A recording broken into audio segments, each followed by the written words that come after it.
And here we are, the H&T show. We're going to kick off our reviews, previews, stage 7 today, stage 8 tomorrow. What a great stage today. It was a stage for the sprinters, just as we expected, and it panned out perfectly for them. Yeah, so again, we were talking it up to be a sprinting stage and have delivered on that scenario. The big sort of thing was there's no movement in the GC at all. It's the last sprinter stage for a couple of days, so everybody wanted to take their last opportunity before they move into the weekend, into the mountains in the south of France. We spoke about lead-out trains towards the finish, and nobody has really managed to get a lead-out train together yet. Well, today we did see a good lead-out train. Data seemed to have it dialed in. Our SA champion, Reinhard Janssen van Rensburg, dropped Boasson Hagen off at exactly the right place in the race, and we then get to the finish and Boasson Hagen finished the second. What happened there? Okay, so again, I think basically this comes down to the fact that Boasson Hagen doesn't have the kind of experience that the big sprinters like Kittel and Greipel and De Maar have. They've got enough experience that day in and day out in the stages where they're sprinting, it's almost ingrained in them to throw the bike at the line. Boasson Hagen, perfect, well done. You were offloaded at the right point. Perfect sprint. The lunge cost him.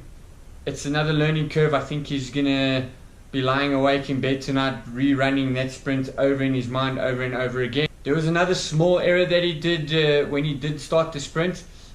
Kittel actually mentioned it during his interview, and he said he was hoping that the right side would open for him so that he could start his sprint, and Boasson Hagen was the one that ended up drifting to the left, which opened the gate for Kittel to come past. Lots of scenarios could be played out there. Should have stayed right, he wouldn't have come around, I could have won it. He's going to be running all of those scenarios through his mind tonight, but well done, it's an awesome result. It means he's one step closer to that win, so hopefully he can pick one up before the end of the tour. Great effort by him and the Data team today. The biggest loser today must have been Mr. De Maar. He wasn't even in there. He wasn't in the top 10. We saw him positioning himself nicely. The bunch was very nervous during the whole race. There was a lot of crosswinds. We spoke about gutters. You're going to tell us what the gutters are, but we could see the guys were very nervous. From about 45 k's out, open fields, winds coming from the side. Tell us now, what is that thing that we talk about called a gutter all the time? Okay, so a gutter is quite simply when a group of strong riders or a couple of teams that spot the wind and the fact that the road is turning in a direction which would allow the wind to come from either the left to the right across the road or from the right to the left across the road. What that technically does is that creates a situation where they could then literally and figuratively put the guys in the gutter. So what would happen is your guys that want to form the gutter will form a nice little echelon that rides across the road, where all of those that are taking part in the gutter would be protected. And they would then start rolling through as fast and as hard as they possibly can into that section where the wind is coming from the side.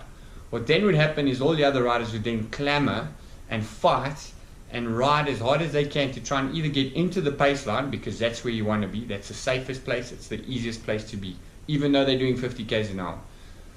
The other riders that get caught out now are trying to hide from the wind. So if the wind is coming from the right to the left, the rider that's now getting caught out is going to try and find a little bit of shelter behind the rider that's ahead of him.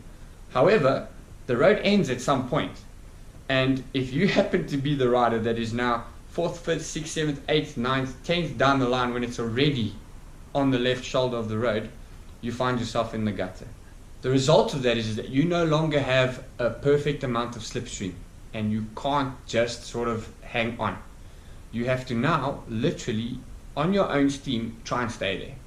What happens then is a weaker rider, a rider that isn't suited to riding in the wind like that, would then not be able to maintain that speed, and he would lose contact of the wheel in front of him. Often that happens in multiples. So you'll have one guy lose contact at rider number 8, another guy losing contact 50 meters further down, and within a couple of kilometers you find yourself with a race that is probably splintered into about 10 smaller groups, depending on how severe the wind is and how strong the riders are. So that's a great explanation of a gutter. It's not necessarily always the weak riders that get caught out. Sometimes your real mountain goats, the skinnier guys, the smaller guys who haven't got that absolute power, they can get caught out.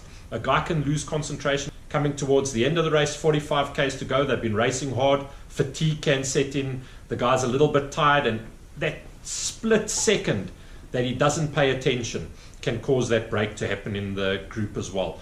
We saw at one stage today, there was a bit of farming being done. At one stage, Greipel was plowing in the grass on the left-hand side. There were guys on the right-hand side in the grass. That was the nervousness of, is a gutter going to go? Are the strong guys up front going to put us all in the gutter?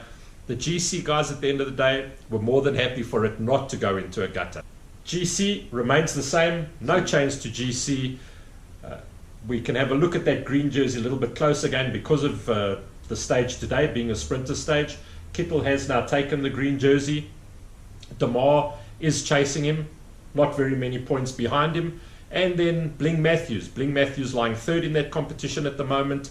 Bling Matthews is a strong rider. He can get over the climbs. He may pick up points at the intermediate points stages in the race, and that could see those three guys being the main protagonists. That's it for our analysis.